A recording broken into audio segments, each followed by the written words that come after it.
السلام علیکم۔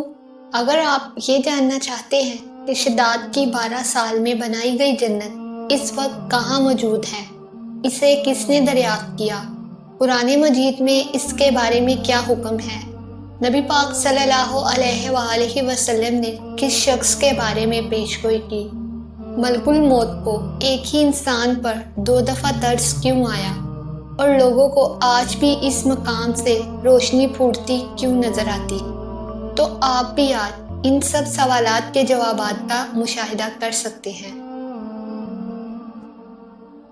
کہاوت ہے کہ ایک دفعہ اللہ تعالیٰ نے ملک الموت سے پوچھا، روح قبض کرتے ہوئے تمہیں کبھی کسی پر ترس بھی آیا؟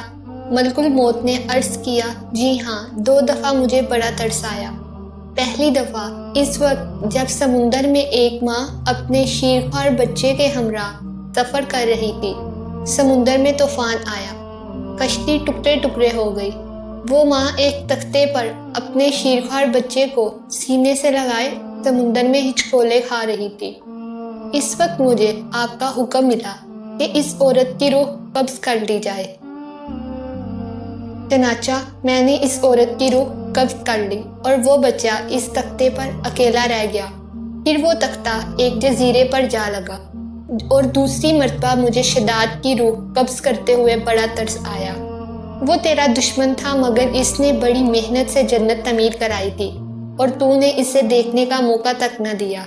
اللہ تعالیٰ نے فرمایا، اے ملک الموت، تو نے دونوں مرتبہ ایک ہی شخص پر ترس کھایا تھا۔ تختے پر جس بچے کو تو نے دیکھا تھا، ہم نے اس کی پرورش کی، اسے عزت دی، اسے اقتدار دیا، اور وہ بدبخت ہمارا منکر بن بیٹھا اور ہماری جنت کے مقابلے میں اپنی جنت تیار کرنے لگا۔ در حقیقت شداد ہی وہ شیرخوار بچہ تھا جس کی ماں کی روح تو نے قبض کی تھی۔ خدا کے انکار کا یہ نتیجہ تو دنیا میں ہے اور آخرت کا عذاب اس سے کہیں زیادہ۔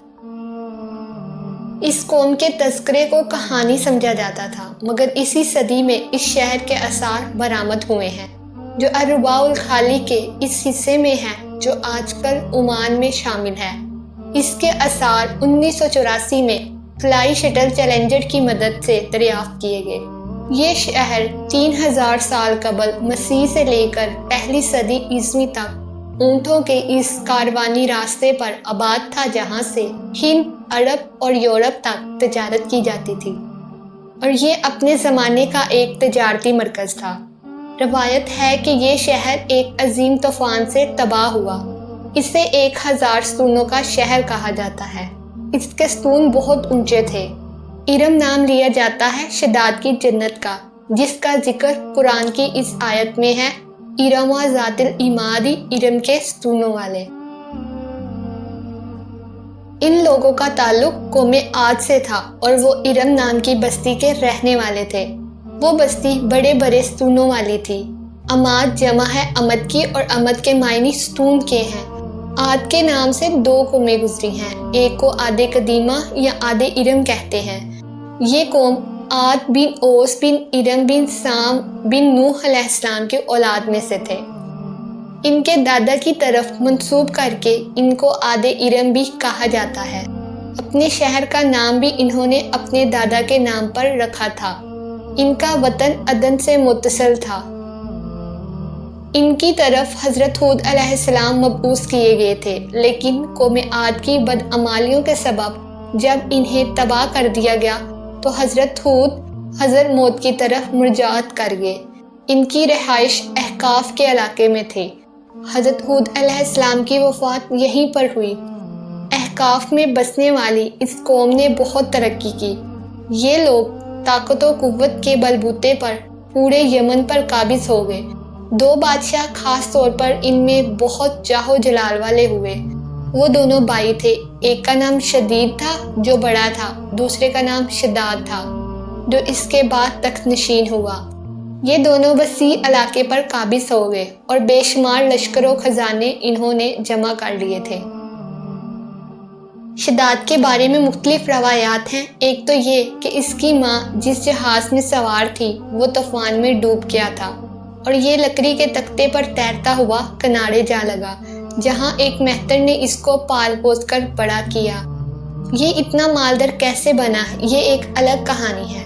دوسری روایت یہ ہے کہ یہ عاد کا بیٹا تھا۔ عاد کے 2 بیٹے شدید اور شداد تھے۔ حضرت ہود علیہ السلام قوم عاد پر ہی مبعوث کیے گئے تھے۔ شداد نے اپنے بھائی شدید کے بعد سلطنت کی رونق و کمال کو عروج تک پہنچایا۔ دنیا کے کئی بادشاہ اس کے باج گزار تھے۔ اس دور میں کسی بادشاہ میں اتنی جرأت و طاقت نہیں تھی کہ اس کا مقابلہ کر سکے۔ تسلط اور غلبہ نے اس کو اتنا مغرور و متکبر کر دیا کہ اس نے خدائی کا دعویٰ کر دیا۔ اس وقت کے علماء و مصلحین نے جو سابقہ انبیاء کے علوم کے وارث تھے اسے سمجھایا اور اللہ کے عذاب سے ڈرایا تو وہ کہنے لگا، جو حکومت و دولت اور عزت اس کو اب حاصل ہے، اس سے زیادہ اللہ تعالیٰ کی عبادت کرنے سے کیا حاصل ہوگا؟ جو کوئی کسی کی خدمت و اطاعت کرتا ہے یا تو عزت و منصب کی ترقی کے لیے کرتا ہے یا دولت کے لیے کرتا ہے۔ مجھے تو یہ سب کچھ حاصل ہے، مجھے کیا ضرورت کہ میں کسی کی عبادت کروں۔ حضرت ہود علیہ السلام نے بھی اسے سمجھانے کی کوشش کی لیکن بے سود۔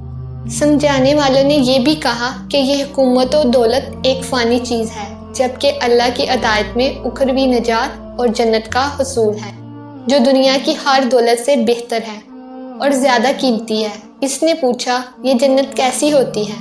اس کی تعریف اور خوبی بتاؤ۔ نصیحت کرنے والوں نے جنت کی وہ صفات جو انبیاء کرام کی تعلیمات کے ذریعے ان کو معلوم ہوئی تھی اس کے سامنے بیان کی، تو اس نے کہا، مجھے اس جنت کی ضرورت نہیں، ایسی جنت تو میں خود دنیا ہی میں بنا سکتا ہوں۔ چنانچہ اس نے اپنے افسروں میں سے 100 معتبر افراد کو بلایا، ہر ایک کو 1000 آدمیوں پر مقرر کیا اور تعمیر کے سلسلے میں ان سب کو اپنا نقطہ نظر اور پسند سمجھا دی۔ اس کے بعد پوری دنیا میں اس کام کے ماہرین کو اذن بجوانے کا حکم دیا۔ علاوہ ازیں اپنے قلم رو میں سب حکمرانوں کو یہ حکم دیا کہ سونے چاندی کی کانوں سے اینٹیں بنوا کر بھیجیں اور کوہ عدن کے متصل ایک مربع شہر جو 10 کوس چوڑا اور 10 کوس لمبا ہو بنانے کا حکم دیا۔ اس کی بنیادیں اتنی گہری کھدوائیں کہ پانی کے قریب پہنچا دیں، پھر ان بنیادوں کو سنگ سلیمانی سے بڑھوا دیا۔ جب بنیادیں بڑھ کر زمین کے برابر ہو گئیں تو ان پر سونے چاندی کی اینٹوں کی دیواریں چنی گئیں۔ ان دیواروں کی بلندی اس زمانے کے گز کے حساب سے 100 گز مقرر کی گئی۔ جب سورج نکلتا تو اس کی چمک سے دیواروں پر نگاہ نہیں ٹھہرتی تھی۔ یوں شہر کی 4 دیواری بنائی گئی۔ اس کے بعد 4 دیواری کے اندر 1000 محل تعمیر کیے گئے۔ ہر محل 1000 ستونوں والا تھا اور ہر ستون جواہرات سے جراؤ کیا ہوا تھا۔ پھر شہر کے درمیان میں ایک نہر بنائی گئی اور ہر محل میں اس نہر سے چھوٹی چھوٹی نہریں لے جائی گئیں۔ ہر محل میں حوض اور فوارے بنائے گئے۔ ان نہروں کی دیواریں اور فرش یاقوت، زمرد، مرجان اور نیلم سے سجا دی گئیں۔ نہروں کے کناروں پر ایسے مصنوعی درخت بنائے گئے جن کی جڑیں سونے کی، شاخیں اور پتے زمرد کے تھے۔ ان کے پھل موتی و یاقوت اور دوسرے جواہرات کے بنوا کر ان پر ٹانگ دیے گئے۔ شہر کی دکانوں اور دیواروں کو مشک و زعفران اور عنبر و گلاب سے سجایا گیا۔ یاقوت و جواہرات کے خوبصورت پرندے چاندی کی اینٹوں پر بنوائے گئے، جن پر پہرے دار اپنی اپنی باری پر آ کر پہرے کے لیے بیٹھتے تھے۔ جب تعمیر مکمل ہو گئی تو حکم دیا کہ سارے شہر میں ریشم و زردوزی کے قالین بچھا دیے جائیں۔ کہ نہروں میں سے کسی کے اندر میٹھا پانی، کسی میں شراب، کسی میں دودھ اور کسی میں شہد و شربت جاری کر دیا گیا۔ بازاروں اور دکانوں کو کم خواب و ضربفت کے پردوں سے آراستہ کر دیا گیا اور ہر پیشہ ہنر والے کو حکم ہوا کہ اپنے اپنے کاموں میں مشغول ہو جائیں، اور یہ کہ اس شہر کے تمام باسیوں کے لیے ہر وقت ہر نوع قسم کے پھل میوے پہنچا کریں۔ 12 سال کی مدت میں یہ شہر جب اس سجاوٹ کے ساتھ تیار ہو گیا تو تمام امراء و ارکان و دولت کو حکم دیا کہ سب اسی میں آباد ہو جائیں۔ پھر شداد خود اپنے لاؤ لشکر کے ہمراہ انتہائی تکبر اور غرور کے ساتھ اس شہر کی طرف روانہ ہوا۔ بعض علماء مسلحین کو بھی ساتھ لیا اور راستے پر ان سے مسخرے کرتے ہوئے کہتا رہا، ایسی جنت کے لیے تم مجھے کسی اور کے آگے جھکنے اور ذلیل ہونے کا کہہ رہے تھے، میری قدرت و دولت تم نے دیکھ لی۔ جب قریب پہنچا تو تمام شہر والے اس کے استقبال کے لیے کہ باہر آ گئے اور اس پر زر و جواہر نچھاور کرنے لگے۔ اسی ناز و ادا سے چلتے ہوئے جب شہر کے دروازے پر پہنچا تو روایت ہے کہ ابھی اس نے گورے کی رکاب سے ایک پاؤں نکال کر دروازے کی چوکھٹ پر رکھا ہی تھا کہ اس نے وہاں پہلے سے ایک اجنبی شخص کو کھڑے ہوئے دیکھا۔ اس نے پوچھا، تو کون ہے؟ اس نے کہا، میں ملک الموت ہوں۔ پوچھا، کیوں آئے ہو؟ اس نے کہا، تیری جان لینے۔ شداد نے کہا، مجھ کو اتنی مہلت دے کہ میں اپنی بنائی ہوئی جنت کو دیکھ لوں۔ جواب ملا، مجھ کو حکم نہیں۔ کہا، چلو اس قدر ہی فرصت دے دو کہ گھوڑے پر سے اتر آؤں۔ جواب ملا، اس کی بھی اجازت نہیں۔ چنانچہ ابھی شداد کا ایک پاؤں رکاب میں اور دوسرا چوکھٹ پر ہی تھا کہ ملک الموت نے اس کی روح قبض کر لی۔ پھر حضرت جبرائیل علیہ السلام نے بڑے زور سے ایک ہولناک چیخ ماری کہ اسی وقت تمام شہر مع اپنی عالیشان سجاوٹوں کے ایسا زمین میں سمایا کہ اس کا نام و نشان تک باقی نہ رہا۔ قرآن پاک میں اس کا ذکر اس طرح ہوا ہے، وہ جو ارم تھے بڑے ستونوں والے اور شہروں سے اس کے مانند کوئی شہر شاندار نہ تھا۔ پارہ نمبر 30 سورۃ فجر آیت 7-8۔ شداد اور اس کی جنت کے انجام کے بارے میں معتبر تفاسیر میں لکھا ہے کہ بادشاہ اور اس کے لشکر کے ہلاک ہو جانے کے بعد وہ شہر بھی لوگوں کی نگاہوں سے اوجھل کر دیا گیا، مگر کبھی کبھی رات کے وقت عدن اور اس کے ارد گرد کے لوگوں کو اس کی کچھ روشنی اور جھلک نظر آ جاتی ہے۔ یہ روشنی اس شہر کی دیواروں کی ہے۔ حضرت عبداللہ بن کلابہ رضی اللہ تعالیٰ عنہ جو صحابی ہیں، اتفاق سے ادھر کو چلے گئے۔ اچانک آپ کا ایک اونٹ بھاگ گیا۔ آپ اس کو تلاش کرتے کرتے اس شہر کے پاس پہنچ گئے۔ جب اس کے مناروں اور دیواروں پر نظر پڑی تو آپ بے ہوش ہو کر گر پڑے۔ جب ہوش آیا تو سوچنے لگے کہ اس شہر کی صورتحال تو ویسی ہی نظر آتی ہے جیسی نبی کریم صلی اللہ علیہ وآلہ وسلم نے ہم سے شداد کی جنت کے بارے میں بیان فرمائی تھی۔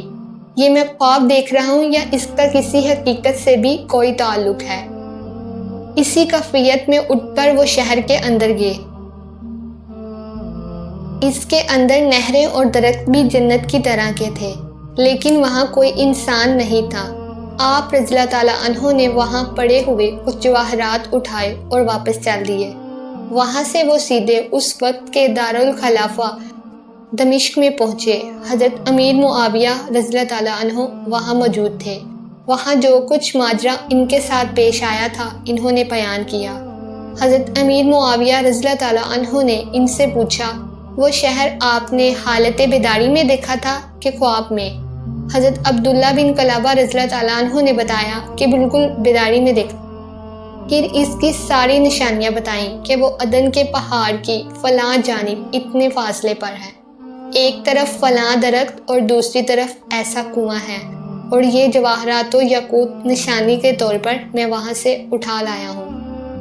حضرت امیر معاویہ رضی اللہ تعالیٰ عنہ نے یہ ماجرا سننے کے بعد نہایت حیران ہوئے۔ پھر اہل علم حضرات سے اس بارے میں معلومات حاصل کی گئی کہ کیا واقعی دنیا میں ایسا شہر بھی کبھی بسایا گیا تھا جس کی اینٹیں سونے چاندی کی ہوں۔ علماء نے بتایا کہ ہاں، قرآن میں بھی اس کا ذکر آیا ہے۔ اس آیت میں ارم کے ستونوں والے یہی شہر ہے، مگر اللہ تعالیٰ نے اس کو لوگوں کی نگاہوں سے چھپا دیا ہے۔ علماء نے بتایا کہ حضرت محمد صلی اللہ علیہ وآلہ وسلم نے یہ بھی فرمایا کہ میری امت میں سے ایک آدمی اس میں جائے گا اور وہ چھوٹے قد سرخ رنگ کا ہوگا، اس کے ابرو اور گردن پر 2 تل ہوں گے۔ وہ اپنے اونٹ کو ڈھونڈتا ہوا اس شہر میں پہنچے گا اور وہاں کے عجائبات دیکھے گا۔ جب حضرت امیر معاویہ رضی اللہ تعالیٰ عنہ نے یہ ساری نشانیاں حضرت عبداللہ بن کلابہ میں دیکھی تو فرمایا واللہ یہ وہی شخص۔ انگریزی میں یہ شہر یا کھنڈرات اٹلانٹس آف سینڈز کے نام سے مشہور ہیں۔ عرصہ دراز تک یہ شہر اور اس کے کھنڈرات اپنے خزانے کی کہانیوں کی وجہ سے مشہور رہا ہے۔ ہر دور میں مہم جو اس کی تلاش میں رہے۔ دلچسپ اور حیرت انگیز بات یہ ہے کہ سن 1990 میں جب امریکن ادارے ناسا کے خلائی شٹل چیلنجر کی مدد سے اس شہر کے کھنڈرات کو عمان کے صوبے ظفار میں دریافت کیا گیا اور کھدائی شروع ہوئی تو ایک ہشت پہلو قلعے کی دیواریں اور دیگر تعمیرات کے کھنڈرات بہترین حالت میں دریافت ہوئے، لیکن ان کھنڈرات اور دیواروں کا ایک بڑا حصہ زمین میں نمودار ہونے والے ایک بڑے گڑھے میں گر کر دفن ہو گیا۔ اب ان کھنڈرات کا کچھ ہی حصہ باقی ہے جنہیں آپ عمان کے صوبہ ظفار میں اٹلانٹس آف سینڈز یا اوبر کے نام سے دیکھ سکتے ہیں۔ اب واللہ عالم یہ جگہ اور گڑھے میں دفن ارم اپنے اندر کتنے اسرار سموئے ہوئے ہیں۔